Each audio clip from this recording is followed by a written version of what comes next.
रहस्यमयी गर्भ। 60 वर्ष की उर्मिला शहर के बाहरी हिस्से में अपने छोटे से घर में अकेली रहा करती थी। एक रात शहर में बहुत जोर का तूफान आया।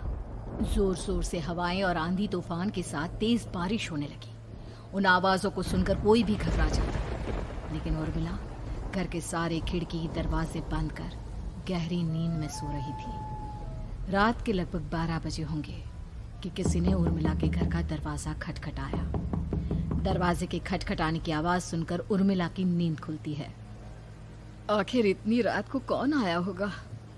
उर्मिला जाकर दरवाजा खोलती है तो सामने लगभग 26 साल की बेहद सुंदर लड़की को खड़ा देख हैरान रह जाती है।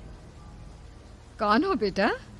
और इतनी रात को इतने भयंकर तूफान में कहाँ भटक रही हो? चाची, आपने मुझे पहचाना नहीं?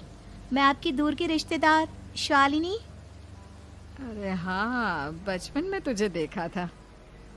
इतनी जवान हो गई है, कैसे पहचान में आती।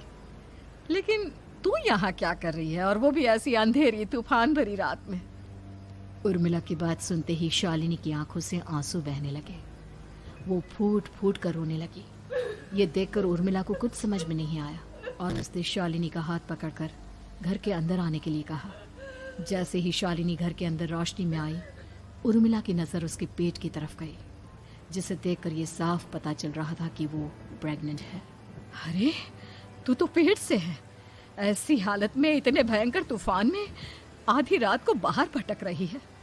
आखिर बात क्या है बेटा? मुझे सब कुछ साफ साफ बता।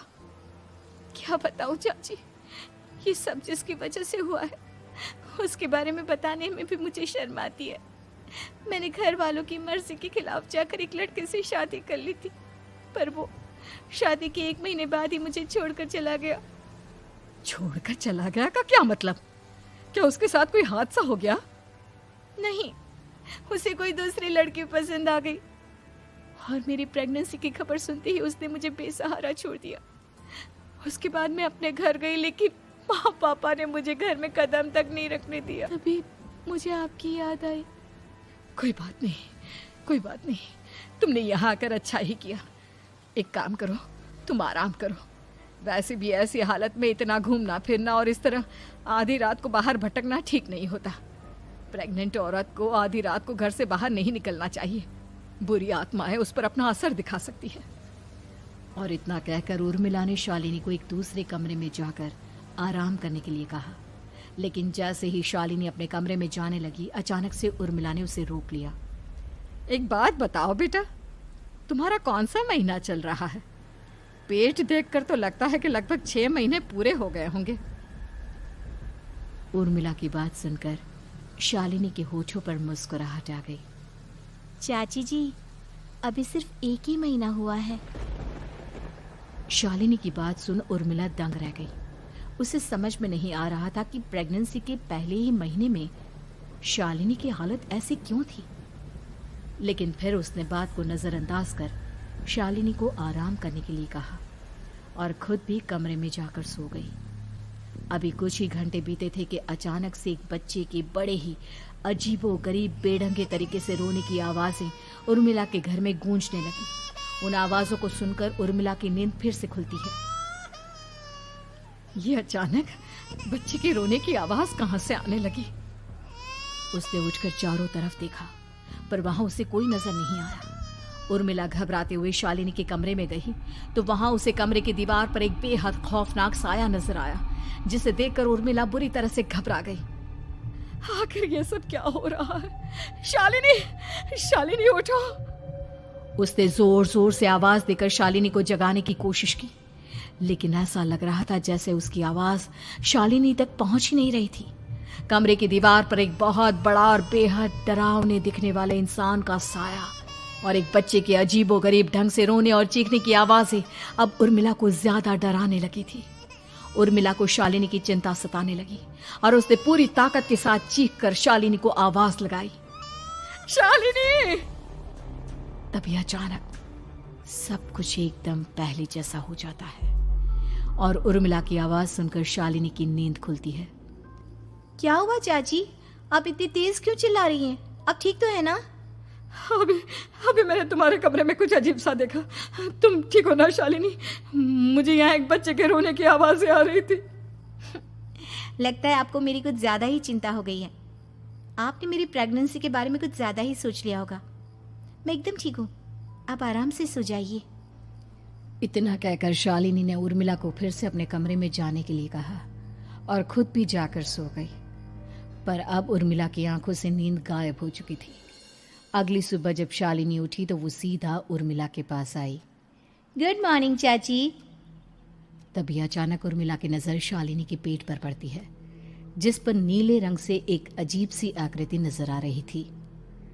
शालिनी, ये तुम्हारे पेट को क्या हुआ? मैंने इतनी औरतों को देखा है, ऐसा तो किसी के साथ नहीं होता। शालिनी ने जैसे ही अपने पेट की तरफ देखा तो उसे वहां कुछ भी नजर नहीं आया।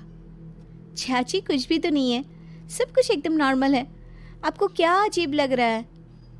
इससे पहले कि उर्मिला उसके सवाल का कोई जवाब देती, अचानक से शालिनी के पेट में जोर जोर से दर्द होने लगा। वो बुरी तरह दर्द से तड़पने लगी। चाची, चाची। ये सब देखकर उर्मिला बहुत घबरा गई। उसने धीरे धीरे शालिनी के पेट को सहलाना शुरू किया, लेकिन शालिनी का दर्द कम नहीं हुआ। उर्मिला जाकर रसोई से पानी का गिलास लेकर आई और शालिनी को पानी पिलाने की कोशिश करने लगी। ले बेटा, पानी पी ले, तुझे आराम मिलेगा। ले ले। नहीं चाची, मुझे बहुत तेज दर्द हो रहा है। अरे थोड़ा पी ले बेटा। जैसे ही उर्मिला ने शालिनी को पानी पिलाया, उसने देखा कि गिलास में बचा पानी का रंग नीला पड़ गया और शालिनी की आंखें अजीब हो गई। उसके पेट पर बच्चे का एक डरावना चेहरा नजर आने लगा। ये सब देखकर उर्मिला की डर से हालत खराब होने लगी, पर तभी शालिनी का दर्द ठीक हो गया। बेटी, अभी तुम्हारा दर्द ठीक है तो ऐसा करो, तुम थोड़ी देर आराम कर लो। शालिनी को आराम करने के लिए कहकर उर्मिला तेज कदमों से चलकर घर से बाहर निकल जाती है और पास ही रहने वाली एक औरत कालिंदी के पास पहुंचती है। अरे उर्मिला बहन, बड़े दिनों बाद दिखाई दी, क्या हुआ? बहुत घबराई हुई सी लग रही हो, सब ठीक तो है ना? क्या बताओ कालिंदी बहन, मेरी एक दूर की रिश्तेदार आई हुई है। वो पेट से है और उसके साथ ना अजीब अजीब चीजें हो रही है। अब उर्मिला सारी बात कालिंदी को बताती है, जिसे सुनने के बाद काले जादू और तंत्र विद्या की माहिर आप सभी से निवेदन है कि वीडियो को ज्यादा से ज्यादा लाइक, शेयर एंड सब्सक्राइब करें। धन्यवाद। कालिंदी एक ताबीज बनाकर उसे देती है। बहन, मुझे शालिनी पर किसी बुरी आत्मा का साया लगता है। ये ताबीज ले जाओ, आज रात को 12 बजे उसे पहना देना, फिर सब ठीक हो जाएगा। उर्मिला ताबीज लेकर घर वापस आती है और अब आधी रात के होने का इंतजार करने लगती है। जैसे ही आधी रात होती है, वो नींद में सोई शालिनी को ताबीज पहना शांति से अपने कमरे में आकर अपने पलंग पर लेट जाती है। अब सब ठीक हो जाएगा, ये सोचकर उर्मिला शांति की एक सांस ही लेती है कि तभी अचानक उसकी आंखों के सामने कुछ ऐसा आता है जिसे देखकर उर्मिला डर से चीखने लगती है। तुम कौन हो? कौन हो तुम? जाओ यहाँ से, जाओ जाओ यहाँ से। तभी उर्मिला की एक जोरदार दर्द भरी डरावनी चीख वहां पर गूंज गई। उर्मिला की आंखों के सामने एक बच्चा खड़ा हुआ था, जिसका पूरा शरीर किसी बूढ़े की तरह नजर आता था, लेकिन मुंह किसी नवजात बच्चे की तरह था। उसकी आंखें गुस्से से लाल थी और वो घूर घूर कर उर्मिला की तरफ देखा जा रहा था। कौन हो तुम? कौन हो? उर्मिला के चीखते ही वो बच्चा जोर जोर से रोने लगा। घबराकर उर्मिला ने अपने हाथों को अपने कानों पर रख लिया। उसकी समझ में नहीं आ रहा है कि आखिर ये सब उसके साथ